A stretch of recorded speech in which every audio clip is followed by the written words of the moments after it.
Welcome to Call the Wild Tutorials, and today we're out here on the shooting range in Hirschfelden, and we're going to be talking about the new scope pack that we just had come out. So we know that with that pack there came a free update where we could change the reticles and whatnot, so we're going to take a look at those. But we're just going to quickly do a side-to-side comparison about some of the scopes we had and now with what we are currently getting. So let's start off with our Hyperion. The counterpart to it is the Odin, but let's look at the Hyperion first. And so this has been a go-to scope of mine for almost the entire game. I don't like using the Argus. The Hyperion has the thinner ridge around the scope. I had an 8x zoom, which was good. It would just be, when you're doing those longer shots, it would have been nice to be able to reach in just a little bit more and to take more precise shots. But all in all, it had good peripherals, and it was a pretty good scope for what we've had for the past, like 7 years. But now we have the Odin, which replaces it.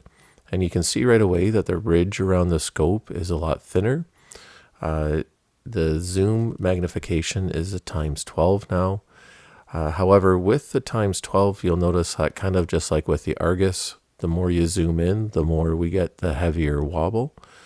And so when we zoom right in, you're going to get more of a wobble. So you're going to kind of want to be at a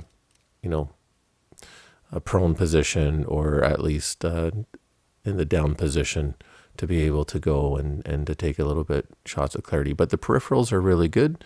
Now, one of the things I didn't notice until I was making this video is when you zoom in, the background zooms in as well, which is kind of weird. But anyways, night vision scope, we now have the Angler, which has an 8x zoom capability. Now, right off the get-go, when you put this thing on, it looks clunky. So I don't know if they're going to scale this down a little bit. It looks like there's a grenade launcher or a bazooka on top of my gun. I don't really like the looks of that in this view. Maybe they might scale it a little bit and make it a bit smaller. But the nice part about it is the clarity of it. So remember with the green night vision before, if we're in the daytime, you'd see nothing.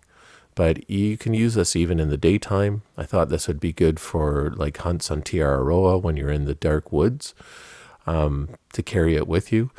Dislikes is we lose the peripheral because of that thick ridge around the scope. But once again, a huge improvement to what we had. Now moving over to the shotgun side, we have the Meridian, which was a 1x4.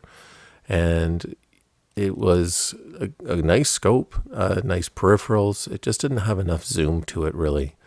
And so kind of like the same scope ridge that we had with the Hyperion, but it still delivered a good peripheral view of things.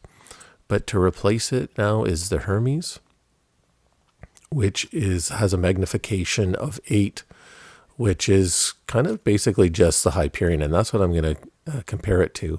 Now that we can see the ridge for the scope is a lot thinner now than what it used to be, but we have that magnification, which is nice if you're hunting rabbits and maybe they're a little bit more of a distance away.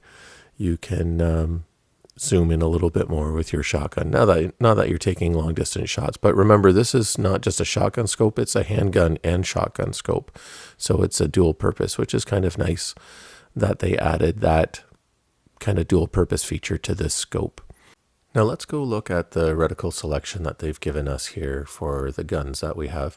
Now some of these reticles are free, but you got a few more with the pack that you bought, I guess. I don't know, I didn't check what came for free before I bought the pack, but anyways. It takes a little bit to load sometimes, but right off the hop, I'm going to say one of my complaints is that the reticle preview is too small. It should have been almost the size of the full screen with everything else overlaid over top of it. They could have made it even double the size would have been nicer than what they have. I find that, especially with the deer picture in the background, it's a little bit hard to see. Once again, this is my opinion. Maybe if it would have been a blank background, or if you would have had maybe if it would have been bigger, it would have been nicer. I find some of the dots are a little bit chunky. On the crossbow one, I like this because I was hoping to use it as a BDC reticle. That's a bullet drop compensating reticle, but I found the dots a little bit chunky on it to do that. And so it didn't really make it effective. That's one of the things that I noticed as well that was maybe missing, was a good bullet drop compensating reticle. That way, if you didn't want to use zeroing and with your gun at 150 meters, the next one down might be 200, then 300, and so on. They're really handy, and then that way you wouldn't even need the zeroing perk at all. But the other thing that I didn't like about this when playing around with it was the fact that when you go and you switch your reticle, you can't just buy them. When you purchase them and apply them, it's kind of like the paint. You have to pay for it every single time. And so I don't understand why they wouldn't just let us buy each reticle and then you could switch it for free and do whatever you wanted to. And the price is really steep on it, $4,500 to switch it. And if you don't like it right away, it costs you another $4,500. To me, it's a bit of a mess for EW. Not everybody is loaded with cash. They don't have time to grind the cash out in order to switch to the features that they want. So it's kind of, I don't know. I don't like that feature, but I'm just going to switch to the duplex here. I like it better than the mil dot. But as you can see now, the mil dot is now going to cost me $4,500 if I want to switch back to that. And for new players, I think that absolutely stinks. So a big miss from EW here. Another missed opportunity I see here as well is the ability to change the reticle color. I checked in the setting. I wasn't going to show you that, but it's just not there in the settings. And I'm not picking on EW, but you know, perhaps I like hunting with a green illuminated one, maybe some with red, but it was just a miss. But I like this scope. It can give you a nice, you know, more accurate shot as we get this heart shot here on this red deer. The scope pack, we're moving in the right direction as far as scope and customization goes with this game. Like I said, it's been 7 years. They still have more to come.